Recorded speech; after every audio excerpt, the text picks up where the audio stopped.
Hey guys, so today I decided to sit down and talk about like a really serious topic. If you guys don't follow me on Instagram, then a lot of you probably don't know that I have a lot of anxiety, a lot of different kinds of anxiety about different things. Mine isn't extremely severe, but it is still enough to where I've gone to the ER for panic attacks since I was 7 years old. So I'm just going to talk to you about the different kinds of anxiety that I have and the ways that I've found to deal with it and cope with it, and not necessarily make it better, but just to kind of avoid the higher level of anxiety that I can get to when I didn't know how to deal with it. So I'm sure pretty much everyone knows what anxiety is, but I'd just go ahead and put it in a simple form. Everybody has anxiety about some things at some point in their life, and a lot of things that are accompanied by anxiety, whatever, are stress, worry, fear, panic attacks, depression, loneliness, worry is like the really, really big one. So that is basically what anxiety is. You're just anxious about so many different things. There's so many different kinds of anxiety, but I just deal with a few specific ones. So the first kind of anxiety that I deal with is social anxiety, and I'm not one of these people that can't go out in public because I'm scared. I don't have panic attacks because I'm in big groups, but some of the things with social anxiety that come with my social anxiety are basically a fear of looking stupid in front of a bunch of people I don't know, not knowing how to keep a conversation going with a stranger, and just a little bit of uneasiness around big groups if I'm by myself. If I'm with my mom or my boyfriend or a friend, I'm usually really perfectly fine in big groups, but if I'm by myself, I'm not scared, but I'm so quiet because I don't know how to deal with big groups of people. The second kind of anxiety that I deal with is separation anxiety, and this one for me is probably my worst one because this is what causes me the most depression, if I ever do experience depression. And separation anxiety for me is a fear of people I love dying. Like when I'm away from them, if I don't hear from my mom or someone for a few days, I have to text her. When James goes to even just work, if he's gone for so long, I just start kind of freaking out inside. And just being alone for such a long amount of time, separated from him sometimes, especially when I was pregnant and then right after I had the baby, I would start feeling depressed, lonely. I didn't know what to do with myself. I got bored. So that one is the big one for me. The third form of anxiety I deal with isn't one I don't really know how to like give it a name, but basically it's anxiety about the future.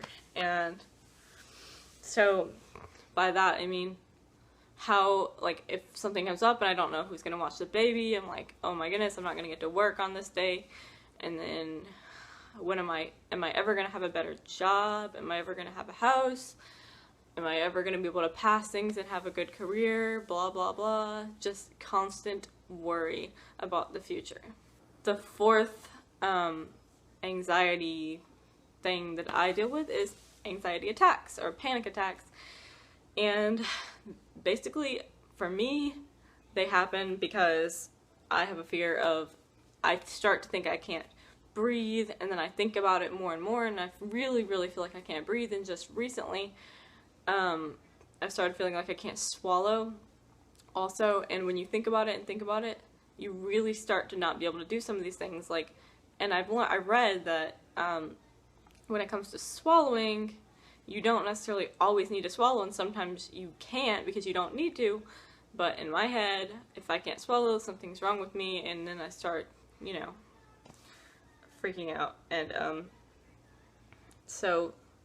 and the more you panic about not being able to breathe or swallow, the stronger it becomes, and you pay attention to every time you try to take a breath and you're like, oh, I did not get a full breath. it's so hard for me to swallow right now. What happens if I can't swallow? And that sometimes for me would start leading to me shaking, and then shaking so uncontrollably. And yeah, it just, when I was 7 or 8, I went to the ER because I thought I couldn't breathe. And I even went a couple of years ago for the same reason, because I was getting over a cold and my chest was a little bit tight, and I started really convincing myself that I could not breathe right. Even though I was sitting there for hours in the ER, obviously breathing, I just convinced myself that I wasn't, and that I was gonna die, and it gets really scary. So now that you know about the kinds of anxiety that I deal with and can possibly relate to them yourself, I'm going to tell you the ways that I've found to cope with it and just keep it on the down low. So for each kind of anxiety I deal with, there's different ways of coping with it because they're all extremely different.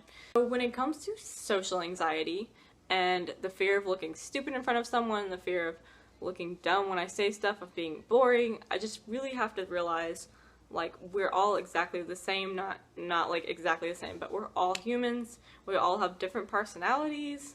I'm not like inferior to someone just because they're more outspoken than me or funnier than me or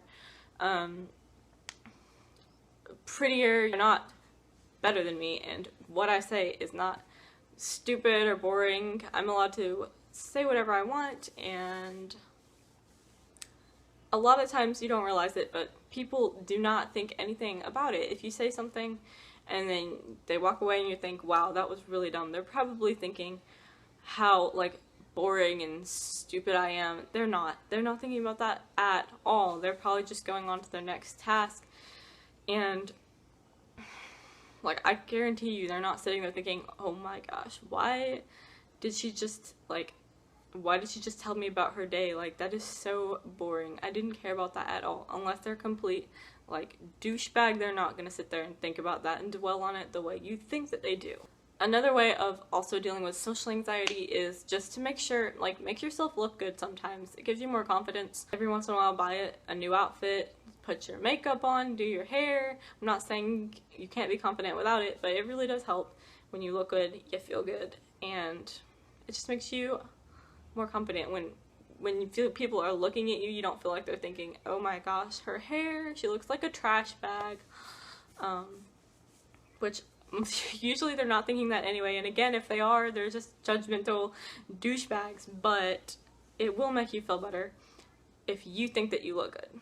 And lastly, this one is kind of hard, but just force yourself to continue the conversation. Just find things to talk about, and if you want to say something silly, just say it. You're not stupid, and you'll get more comfortable anyways the more you interact with that person, and they'll get more comfortable with you because they'll find that you're easier to talk to.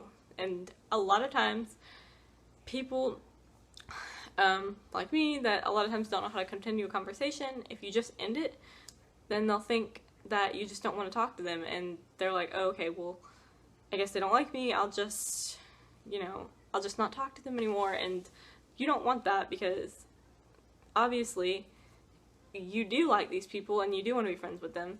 So just make yourself continue the conversation, ask about them, be interested in what they say, laugh at their jokes, and if it's a group and you're kind of like, they probably don't want me in their group, just get in it anyway. If the group ends up not liking you, they're lost, and you'll find another group to get into.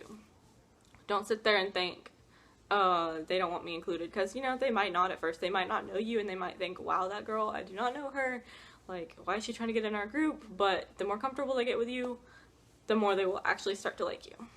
Now, the second kind of anxiety that I've had to learn to deal with is separation anxiety, and like I said, that one is the one that just kicks my butt the worst. But I have found, now that I have my own place, which I guess you can do this no matter where you are, but I just wrote down clean, because that really takes your mind off of it. Not to mention, a lot of times when I start cleaning, time goes by faster, and I get more and more motivated to clean, and I just want to clean everything, and then my house looks awesome and James gets home, and it's just a good way to deal with the time that I'm waiting for him to get back. So cleaning, another way that I deal with it is by writing about it on Instagram and having you guys talk to me.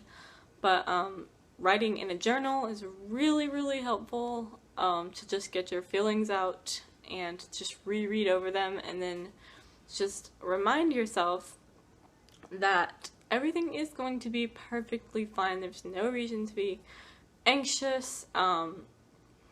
Just remind yourself that you're overreacting, and anxiety isn't going to help it, which obviously you can't make the anxiety go away completely, but it does help to remind yourself not to worry. You're not really in control of anything that happens, and more than likely everything will be fine.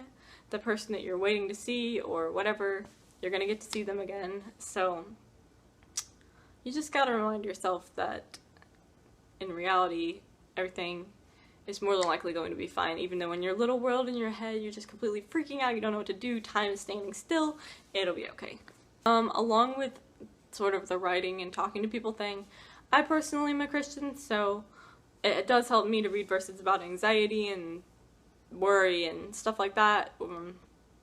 So that's another thing that helps me, but I know everyone isn't religious, so, you know, obviously I guess that won't help you if you're not into that, but it does help me. So, and then lastly, if you have friends you can hang out with or family you can just go get a bite to eat with, it will help pass the time by and take your mind off of it a lot. When you're with a friend, it really, really helps because you're having fun and you're talking, and if you want you can even talk to them about your anxiety, because a lot of times people can relate and you don't even realize it, but they deal with the exact same things. So yeah, just, you are not the only one in the world with anxiety, so hang out with someone, talk to them about it, just enjoy a dessert, lunch. I do it all the time with my mom or a friend. It's a really good way to take up, like, if you look at it this way, this is how much time you have until you're going to see that person again. You can at least get rid of some of this time in the middle. So yeah, just talk to someone. The way that I deal with anxiety about things in the future is kind of hard because it's not something I can just straight up deal with right away and get it over with, because a lot of stuff in the future is far away. But again, now I'm obsessed with writing and stuff, so I make lists all the time. That really, really helps with my anxiety. But so if you make a list, if you're dealing with anxiety about oh my gosh, my house isn't clean, like I have to go to work later, I have to go to school tomorrow, I have school to do, what am I going to do, how am I going to get all this done? Make a list and put really little things on it too, and just check them off. Check everything off that you can do or that you've done, and it'll really just help you to feel better because you've accomplished a lot and you can see that.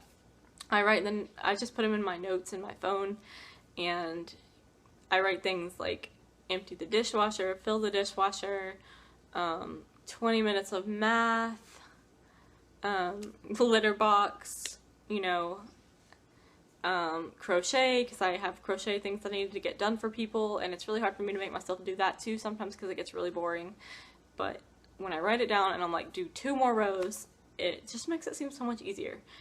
And you really do feel good when you accomplish a lot of things. You're like, wow, I actually did do a lot of stuff in the house today, and if I hadn't done it, then it would be that much messier. So just remind yourself that you're going to get there.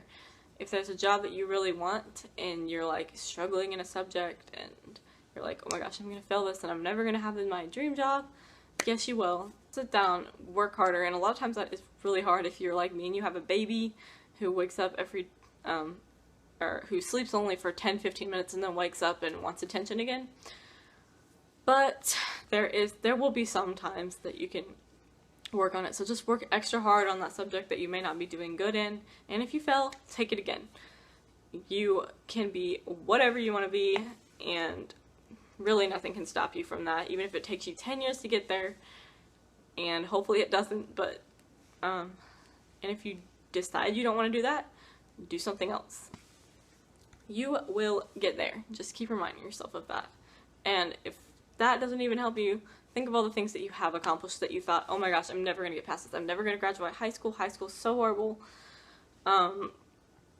Or just anything like that, you know? Just, you're going to do it. For anxiety attacks, I am like actually really proud of myself, because there have been a lot of times this year when I've come really close to getting to the point where I start shaking and absolutely just making it 10 times worse. Reassure yourself, okay, this is a panic attack. This is not real. This is in my head. Like, if you realize it's a panic attack, then you can realize the stuff's not really happening. Even if you still feel like it is, it's not. When it comes to breathing and swallowing, remind yourself, I am breathing right now. I'm alive. I'm not having trouble breathing. I'm not having trouble swallowing. And stop trying to swallow so many times. If you're like me and you do have that problem where you think you can't swallow, don't try to swallow every 2 seconds, because then you won't be able to do it, because you don't need to swallow that much. Your body knows how to do that. And also remind yourself, if something really was wrong, you can go to the hospital. They will take care of you. You'll know if something's really wrong. So you just don't let yourself worry. Again, and I don't know if this is a good thing or a bad thing to say, but it's really out of your hands. If something really is happening and you get to the hospital or you don't get to the hospital or whatever, there's really nothing you could have done about it anyway. But again, if you do suffer from panic attacks, then more than likely that's what it is. And when you think you can't breathe, stop and breathe in really deeply and slowly.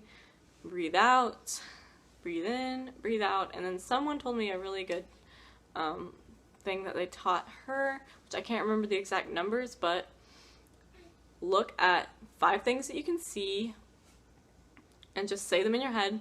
4 things you can hear, 3 things you can smell, 2 things you can touch, or whatever number of order you want to do that in, and it takes your mind off of it and you realize, okay, all my senses are working, I'm fine. The last thing, and this probably won't work for everybody because everybody just has their one thing that calms them down, I guess I would say sort of find that thing that calms you down, but for me it's taking a bath. I don't know why, but even if I'm like at the point where I'm shaking extremely bad, a lot of times if I get in a hot bath and just sit there, it really calms my heartbeat down. It just makes me feel a million times better, and taking baths is what has kept me out of the ER a lot of the time. Try to do it before you get to the point of shaking uncontrollably too, because sometimes if you get to that point, then even taking a bath isn't really gonna take away that fear. So that's everything I have written down. This was just, I know I had never really talked about anxiety, but I really do deal with all of those kinds and probably other ones that I can't even think about right now. And there are some people that really deal with anxiety to the point where they do need to have medicine or go and have someone take care of them and for a little while and actually teach them like real medical ways to deal with it. But if you're like me and it sort of is just getting to the point where sometimes you're feeling depressed or you're having some slight panic attacks, then just try some of this stuff and see if it works for you. I also wanted to add one last little thing, because I had mentioned in one of my videos that I have a pretty exciting video coming up, and it is coming up in exactly 1 month from now, and it will be it's going to be a Valentine's Day box swap with another mommy on here, and I don't know if she wants to announce it herself or whatever, so I won't say her name quite yet, but I'm super excited about it. It's going to be super fun. I can't wait to go and just buy all this stuff and for her and her little one, and to see what I get. And so yeah, that's the video that's coming up. It'll be on Valentine's Day, hopefully is when I'll get it up. And other than that, I am going to be putting my breastfeeding versus formula feeding video up soon. So just stay tuned for that, and if you're not subscribed, subscribe and follow my Instagram. And thank you so much if you're already subscribed. I love you. Have an awesome day. Bye.